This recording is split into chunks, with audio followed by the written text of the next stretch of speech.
भारतीय संसद में आज एक ऐसा दिन जो आने वाले वर्षों की राजनीति की दिशा तय कर सकता है।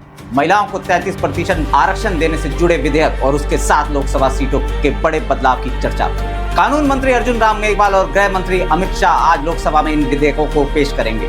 करीब 18 घंटे की बहस तय है और प्रधानमंत्री नरेंद्र मोदी भी सदन को संबोधित कर सकते हैं। और जो जानकारी हमें प्राप्त हो रही है कि लगभग 3 बजे प्रधानमंत्री नरेंद्र मोदी आज सदन को संबोधित करेंगे। सरकार का मकसद है लोकसभा और राज्य विधानसभाओं में महिलाओं को 33% आरक्षण देना और आने वाले चुनावों से पहले लागू करने की दिशा में आगे बढ़ना। और इसके लिए 3 अहम विधेयक चर्चा में। सबसे पहला संविधान संशोधन विधेयक 131वां परिसीमन से जुड़ा विधेयक, केंद्र शासित प्रदेशों में आरक्षण लागू करने का संशोधन। इनका अंतिम स्वरूप संसद में चर्चा और पारित होने के बाद ही स्पष्ट होगा। महिला आरक्षण असल नियम क्या कहते हैं? मौजूदा कानून के मुताबिक महिला आरक्षण लागू करने के लिए जनगणना और परिसीमन जरूरी प्रक्रिया मानी गई, यानी सीधे तुरंत लागू नहीं बल्कि सीटों के नए निर्धारण के बाद लागू होगा। सीट बढ़ोतरी और क्या है दावा और क्या है स्थिति?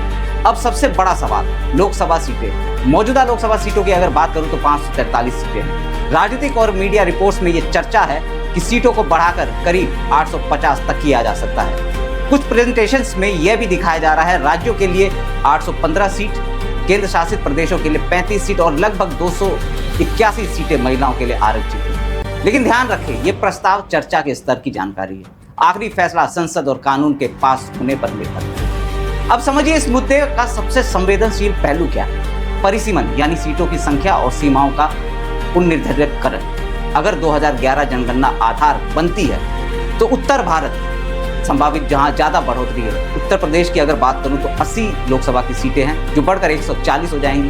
बिहार की 40 लोकसभा की सीटें बढ़ के 73 हो जाएंगी। और वहीं मध्य प्रदेश की बात करें तो 29 सीटों से 51 सीटें हो जाएंगी, यानी कि आबादी ज्यादा तो सीट बढ़ने की संभावना साफ। वहीं दक्षिण भारत की अगर बात करें तो तमिलनाडु की 39 सीटें जो बढ़ के 51 हो जाएंगी, केरल की 20 सीटें 24 सीटें हो जाएंगी और कर्नाटक की 28 सीटें बढ़कर 43 सीटें हो जाएंगी। बढ़ोतरी है लेकिन अनुपात कम है। ये आंकड़े अनुमान प्रस्तावित मॉडल्स पर आधारित है। अंतिम आंकड़े परिसीमन आयोग ही तय करेगा। अब यहाँ राजनीतिक टकराव काफी ज्यादा हो रहा है। सरकार का कहना है कि किसी राज्य की सीटें कम नहीं होंगी, सभी राज्यों में बढ़ोतरी होगी और महिलाओं को ऐतिहासिक प्रतिनिधित्व मिलेगा, जिस पर विपक्ष लगातार हमलावर है, जिसमें मल्लिकार्जुन खड़गे और राहुल गांधी का साफ तौर से कहना है कि दक्षिण भारत के साथ असंतुलन हो सकता है। जनसंख्या आधारित मॉडल से क्षेत्रीय संतुलन बिगड़ सकता है और प्रक्रिया और टाइमिंग पर भी सवाल खड़े हैं। असल में ये सिर्फ महिला आरक्षण का मामला नहीं है, ये भारत के राजनीतिक पावर बैलेंस का सवाल है, जहाँ पॉपुलेशन बनाम रिप्रेजेंटेशन की बहस चल रही है। और यही तय करेगा भविष्य की संसद में किस क्षेत्र की कितनी आवाज होगी। अगर ये विधेयक पास होते हैं तो संसद में महिलाओं की भागीदारी ऐतिहासिक स्तर तक पहुंच जाएगी। लोकसभा की संरचना पूरी तरह बदल सकती है और राज्य के बीच राजनीतिक संतुलन भी नया रूप ले सकता है। अब नजरें आज संसद पर है, जहां अगले 18 घंटे तय करेंगे कि भारत की राजनीति का अगला अध्याय कैसा होगा। हमारी भी तमाम नजरें बनी हुई है, आप लोग भी बने रहिए और हमारे साथ और देखते रहिए 60 नमस्कार।